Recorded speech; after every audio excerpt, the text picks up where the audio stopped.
하늘에서와 같이 땅에서도 이루어지게 하소서. 오늘 우리에게 일용할 양식을 주시고 우리가 우리에게 잘못한 사람을 용서하여 준 것 같이 우리 죄를 용서하여 주시고 우리를 시험에 빠지게 하지 마시고 악에서 구하소서. 나라와 권능과 영광이 영원히 아버지의 것입니다. 아멘. 함께 찬송가 150장 찬양하시겠습니다. 찬송가 150장입니다.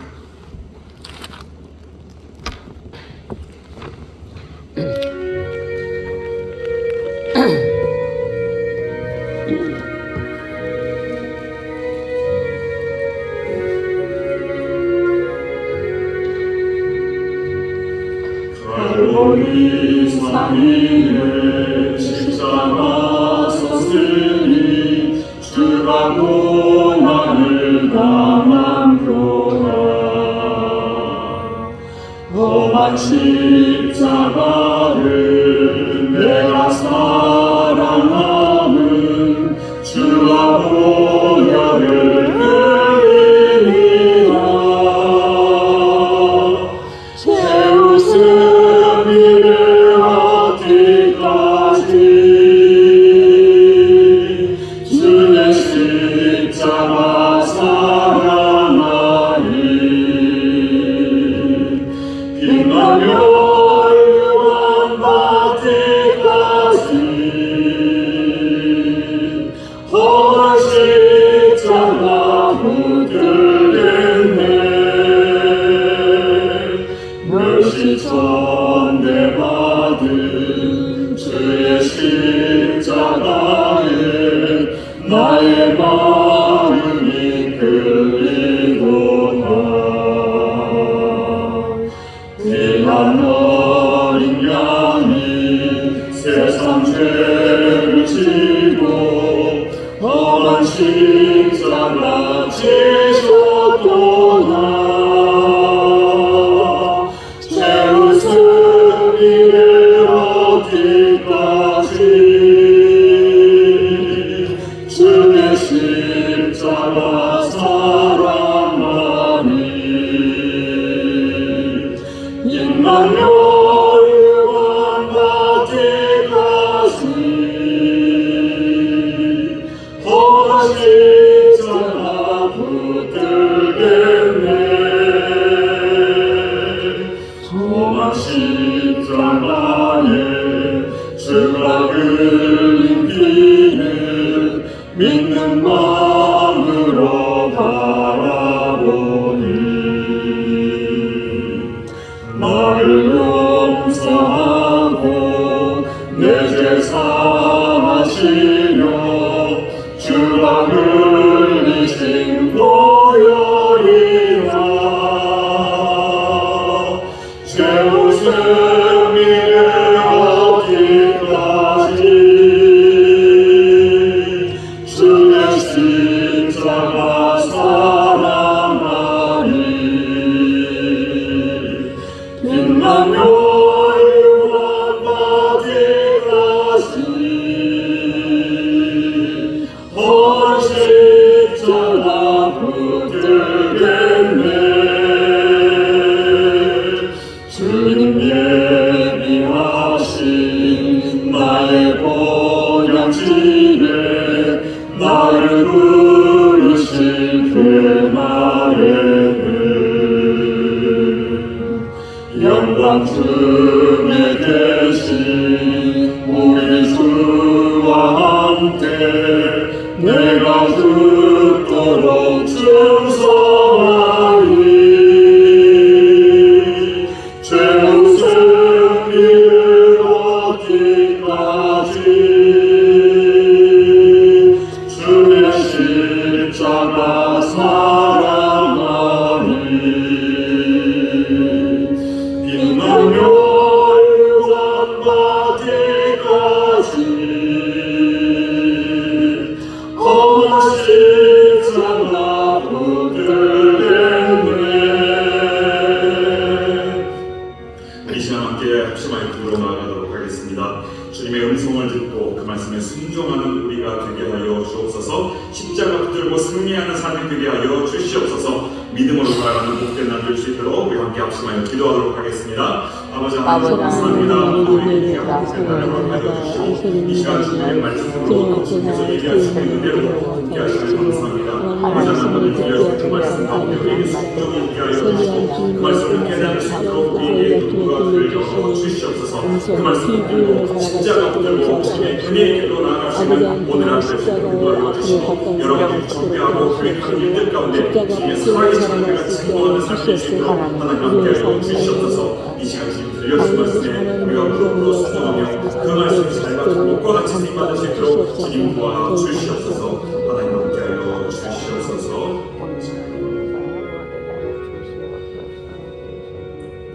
이 모든 말씀 예수 그리스도의 이름으로 간절히 기도하옵나이다. 아멘. 이 시간 우리에게 주시는 하나님 말씀은 에스겔 20장 40절로 49절의 말씀입니다. 에스겔 20장 40절에서 마지막 49절까지의 말씀을 같이 한번 읽도록 하겠습니다. 주 여호와의 말씀이니라. 이스라엘 온 족속이 그 땅에 있어서 내 거룩한 산 곧 이스라엘의 높은 산에서 다 나를 섬기리니 거기서 내가 그들을 기쁘게 받을지라. 거기에서 너희 예물과 너희가 드리는 첫 열매와 너희 모든 선물을 요구하리라. 내가 너희를 인도하여 여러 나라 가운데서 나오게 하고 너희가 흩어진 여러 민족 가운데서 모아낼 때에 내가 너희를 king 받고 내가 또 너희로 말미암아 내 거룩함을 여러 나라의 목전에서 나타낼 것이니 내가 내 손을 들어 너희 조상들에게 주기로 맹세한 땅 곧 이스라엘 땅으로 너희를 인도하여 드릴 때에 너희는 내가 여호와인 줄 알고 거기에서 너희의 길과 스스로 더럽힌 모든 행위를 기억하고 이미 행한 모든 악으로 말미암아 스스로 미워하리라. 이스라엘 족속아, 내가 너희의 악한 길과 더러운 행위대로 하지 아니하고 내 이름을 위하여 행한 뒤에야 내가 여호와인 줄 너희가 알리라. 주 여호와의 말씀이니라.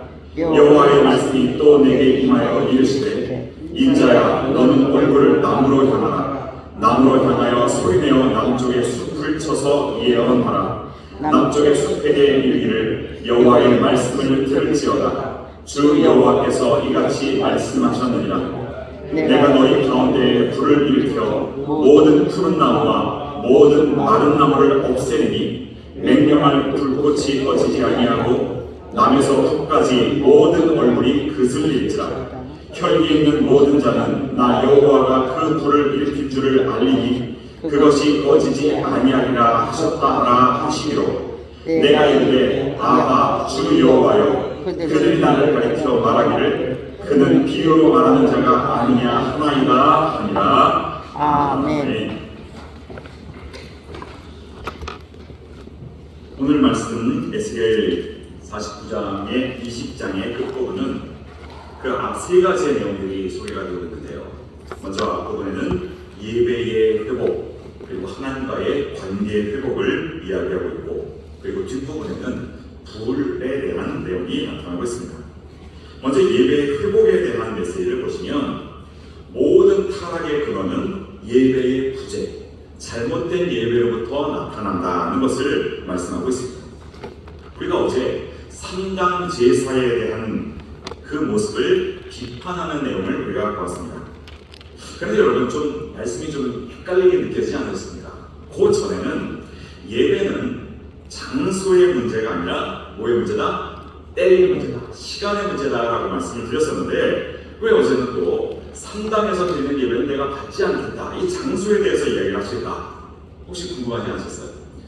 저는 좀 궁금을 했는데 그 뒤의 내용들을 통해서 우리가 답을 찾을 수가 있습니다. 40절 말씀을 우리 다시 한번 읽어보겠습니다. 40절 주 여호와의 말씀이니라. 이스라엘 온 족속이 그 땅에 있어서 내 거룩한 산 곧 이스라엘의 높은 산에서 다 나를 섬기리니 거기에서 내가 그들을 기쁘게 받을지라. 여기까지.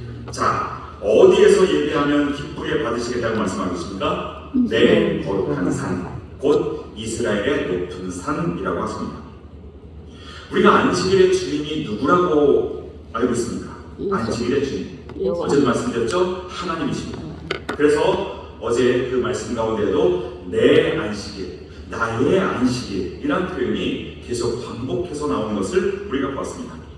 즉 예배를 받고 안 받고는 누구만이다? 하나님만이다라는 것입니다.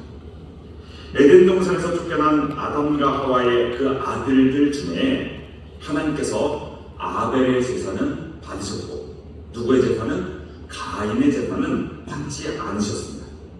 그 이유에 대해서 학자들은 여러 가지 설명을 합니다. 하나님께서 농부보다 목자를 더 사랑하신 것 아닐까? 곡물보다 피 흘림이 있는 동물의 제사를 원하셨다. 그런데 이러한 해석들은 차치 직업의 기천이나 하나님의 선호도로 이어져서 오해받을 소지가 생길 수 있습니다. 그리고 이런 것들은 인간의 가설, 추측에 불과합니다. 우리는 무엇 때문에 하나님께서 제사를 받고 안 받고 제물을 받고 안 받고를 구분하시는지는 우리는 알 수 없습니다. 왜요? 우리가 하나님이 아니기 때문입니다. 안식일의 주인 대신 예배를 받으시는 분은 오직 하나님이시기 때문에 그분의 절대 주권에 달려있다는 것입니다. 그리고 가인과 아벨의 제사와 관련해서 하나님께서 그 제물을 받지 않으셨다고 해서 가인을 미워하거나 그를 내쳤다는 표현은 나타나지 않습니다. 오히려 반대로 우리가 똥낀 놈이 성낸다는 것처럼 가인이 하나님께서 자신의 제사를 받지 않았다는 것에 대해 몹시 분의 안식이 변했다, 이렇게 표현하고 있습니다. 요한일서 3장 12절에는 어떻게 기록되어 있냐면 가인같이 하지 말라. 그는 악한 자에게 속하여 그 아우를 죽였으니 어떤 이유로 죽였느냐? 자기의 행위는 악하고 그 아우의 행위는 의로움이라 라고 말하고 있습니다. 아벨의 행위는 의로웠고 가인의 행위는 어떻다고요? 악하다. 그리고 그것이 악한 자에게 속하였기 때문에 이런 모습이 나타난 것이다. 성경은 분명히 가르쳐주고 있습니다. 그들의 직업에 따라, 그들이 바친 재물이 무엇이냐에 따라, 그 양과 가치에 따라 판단하고 구분된 것이 아니라 여기 요한일서에 나타난 것처럼 가인의 악한 행위로 하나님께서는 평소 가인의 행동과 삶을 보시고 그의 제사와 그의 제물을 받지 않으셨다는 것입니다. 그런데 가인은 자신의 제물을 받지 않은 하나님에 대해 분노했고 그리고 동생 아벨에 대한 질투심으로 결국 그 동생을 죽이는 살인죄를 범하게 되었습니다. 만약 그가 자신의 마음과 행위가 하나님 앞에 바르지 못했음을 뉘우치고 다음번에 제사를 드릴 때에는 정성껏 제물을 준비하여 하나님께 올려드렸다면 물론 이것도 하나님의 영역이긴 하지만 저는 하나님께서 기쁘게 받으실 것이라고 믿습니다. 예배가 제물을 올려드림이 올바르지 못했을 때 이처럼 원망과 다툼과 시기 질투로 이어지게 되고 그것이 결국 죽음, 살인까지 이르게 되는 모습을 우리는 성경에서 찾아보게 됩니다. 40절 말씀의 뒷부분도 우리가 좀 읽어보겠습니다. 40절의 뒷부분, 내가 그들을 기쁘게 받을지라 그 다음 거기에서 너희 예물과 너희가 드리는 첫 열매와 너희 모든 성물을 요구하리라. 이전 구절에서는 예배를 드려도 받지 않으셨고 제물도 연락하지 않으시겠다고 하셨는데 여기에서는 하나님께서 예물, 첫 열매, 모든 선물을 달라라고 하십니다. 어떤 이유로 이렇게 변하게 되었을까요? 여러분 한번 생각해 보십시오. 어떤 사람이 남의 돈을 훔쳐서 상다리가 부러지도록 음식을 차려놓고 부모님께 와서 드세요라고 한다고 생각해 보십시오. 그런데 그 부모가 그 돈의 출처를 알고 있다면 그 음식을 기쁘게 와서 먹을 수 있겠습니까? 또 속으로는 원망과 불평이 가득하고 자식들끼리 늘 싸워서 서로 얼굴도 보지 않고 지내고 있는데 오늘 저희 집에 와서 친지 잡수세요 하면 여러분 선뜻 가서 드실 수 있겠습니까? 아마 저 같으면 됐다, 난 집에서 누룽지나 끓여 먹을랜다 그게 속편하다 이렇게 이야기할 것 같습니다. 마찬가지죠. 우상 숭배하고 풍속이라는 미명 아래 심지어 그 아들을 화제 삼아 불 가운데로 지나가게 하는 온갖 폐륜적인 악행을 저지르고 있는데 하나님께서 그 제사와 짐을 그 예물을 받으신다면 그게 더 이상한 것 아니겠습니까? 그렇기 때문에 이 구절은 이제 하나님과 이스라엘 백성 사이에 하나님께서 미워도 다시 한번 기회를 주시는 말씀으로 우리가 이해하면 되겠습니다. 온난 자식, 나쁜 놈 하다가도 자식이 찾아온다니 갈비찜에 생선구이에 푸짐하게 저녁상 차려주시는 어머니와 같은 모습이 여기에 나타나고 있는 것입니다.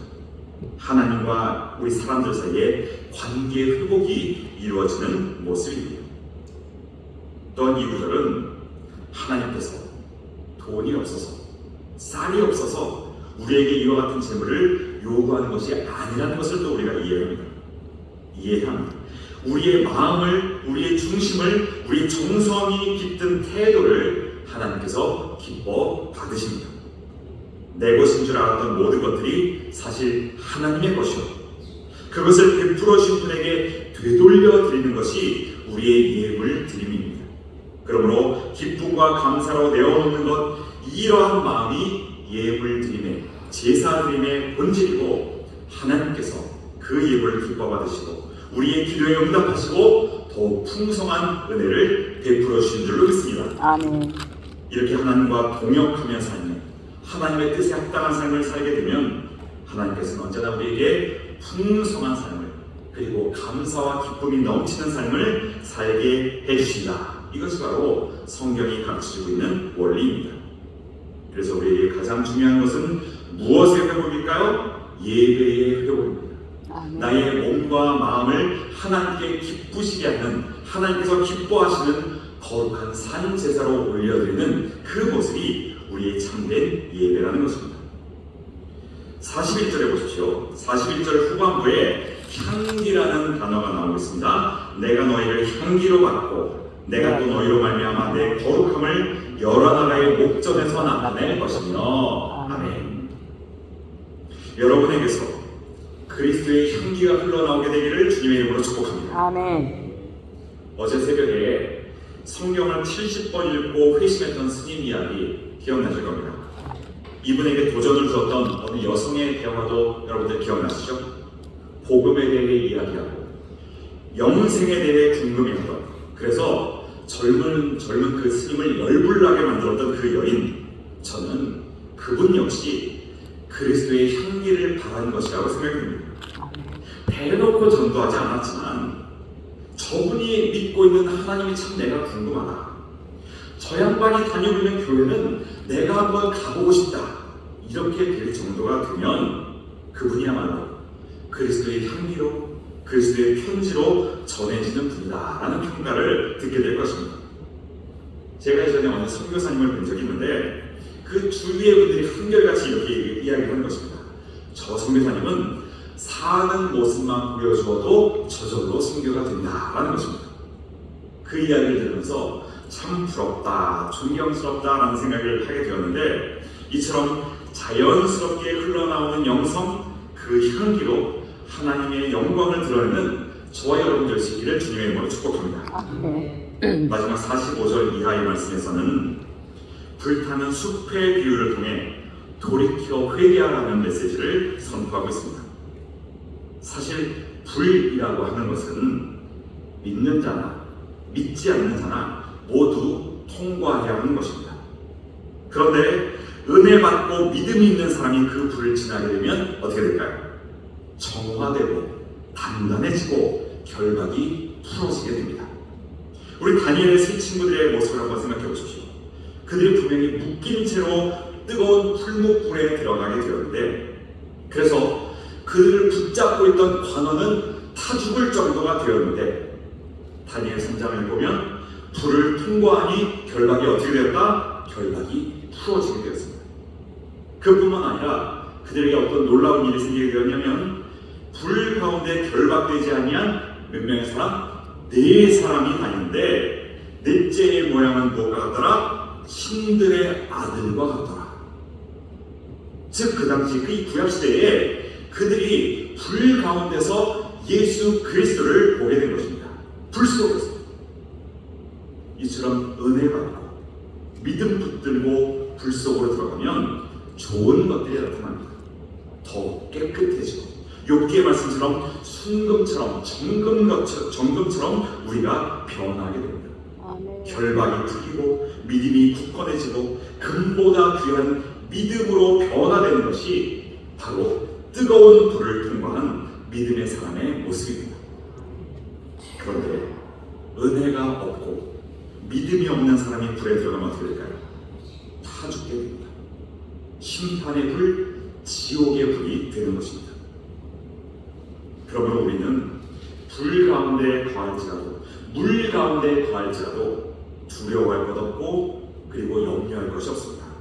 내 안에 예수님이 계시고 은혜 가운데 있으면 물이나 불이나 사막이나 궁궐이나 아무 문제 없다는 것입니다.